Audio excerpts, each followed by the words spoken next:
Hi, this is Mohsen Ishaq. Welcome to my channel. ഇന്നത്തെ വീഡിയോയിലൂടെ ഞാൻ പുതിയൊരു മൊബൈൽ പരിചയപ്പെടുത്തുകയാണ്. റിയൽമിയുടെ X2 എന്ന് പറഞ്ഞ മോഡലാണ് ഞാൻ നിങ്ങളെ പരിചയപ്പെടുത്തുന്നത്.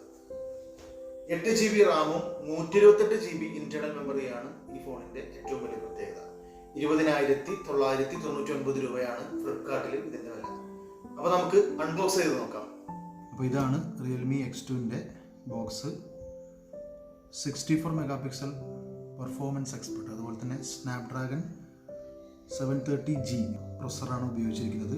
അതുപോലെ തന്നെ ഫോണിൻ്റെ മറ്റുള്ള ഡീറ്റെയിൽസ് നോക്കിയാൽ 64 മെഗാപിക്സൽ ക്വാഡ് ക്യാമറയാണ് വരുന്നത്. ഫ്രണ്ട് അതുപോലെ തന്നെ 32 മെഗാപിക്സൽ ക്യാമറ. ബാറ്ററി 4000 mAh ആണ്. സ്ക്രീൻ സൈസ് വരുന്നത് 6.4 ഇഞ്ച്. ഇതൊക്കെയാണ് ഫോണിനെ കുറിച്ച് തുടക്കത്തിൽ പറയാനുള്ളത്. അപ്പോൾ നമുക്ക് മൊബൈൽ ഒന്ന് അൺബോക്സ് ചെയ്ത് നോക്കാം. ആദ്യം തന്നെ മൊബൈലിന് വേണ്ടിയുള്ള കേസാണ് വരുന്നത്. അതോടൊപ്പം തന്നെ ഇതിൻ്റെ യൂസർ ഗൈഡ് അത് വരുന്നുണ്ട്. കവർ ചില മൊബൈലുകളിൽ പുതുതായിട്ട് ഇറങ്ങുന്ന ചില ഫോണുകളിലെങ്കിലും കവർ ഇല്ലാത്ത അവസ്ഥയുണ്ട്. നല്ല റിയൽമിയിൽ കവറുണ്ട്. ഇതാണ് മൊബൈൽ. ഫിംഗർ പ്രിന്റ് ലൊക്കേഷനൊക്കെ കൊടുത്തിട്ടുണ്ട്. ഇതാണ് മൊബൈൽ. ക്യാമറകളൊക്കെ കൃത്യമായിട്ട് സെറ്റ് ചെയ്തിട്ടുണ്ട്. കുറച്ച് ഭാഗം പുറത്തേക്ക് തള്ളിയാണ് നിൽക്കുന്നത്. പക്ഷെ എന്നാലും കളർ ഒരു രക്ഷയില്ല കേട്ടോ. പുതുതായിട്ട് ഇറങ്ങുന്ന ഭൂരിഭാഗം ഫോണുകളുടെ കളർ വേരിയൻറ്റുകൾ പ്രത്യേകം നമ്മളെടുത്ത് പറയേണ്ടതുണ്ട്.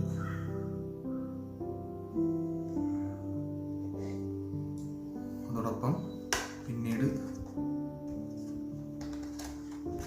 കവറിൽ വരുന്നത് ചാർജറാണ്.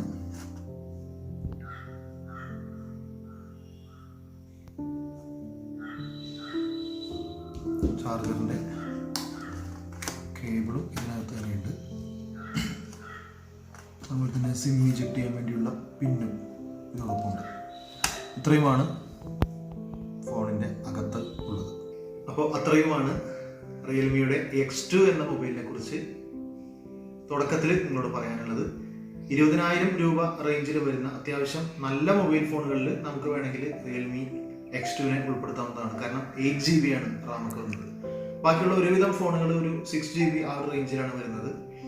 എങ്കിൽ തന്നെ എനിക്ക് തോന്നുന്നു ക്യാമറ ഒക്കെ നോക്കുമ്പോൾ അത്യാവശ്യം നല്ലതാണ് എന്നാണ് മനസ്സിലാകുന്നത്. പ്രത്യേകിച്ചും 20,000 റേഞ്ചിൽ വന്നാൽ ഏറെക്കുറെ എല്ലാ മൊബൈൽ ഫോണുകളും നല്ല പെർഫോമൻസ് കാഴ്ചവെക്കാറുണ്ട്. ഇന്നത്തെ വീഡിയോ ഇഷ്ടപ്പെട്ടിട്ടുണ്ടാകും എന്ന് വിചാരിക്കുന്നു. വീഡിയോ ഇഷ്ടപ്പെട്ടാൽ ലൈക്ക് ചെയ്യുകയും ഒപ്പം ഷെയർ ചെയ്ത് മറ്റുള്ള സുഹൃത്തുക്കൾക്ക് എത്തിക്കുക കൂടി ചെയ്യുക. അപ്പോൾ വീഡിയോ അവസാനിപ്പിക്കുകയാണ്. മറ്റൊരു വീഡിയോയുമായിട്ട് വീണ്ടും കാണാം.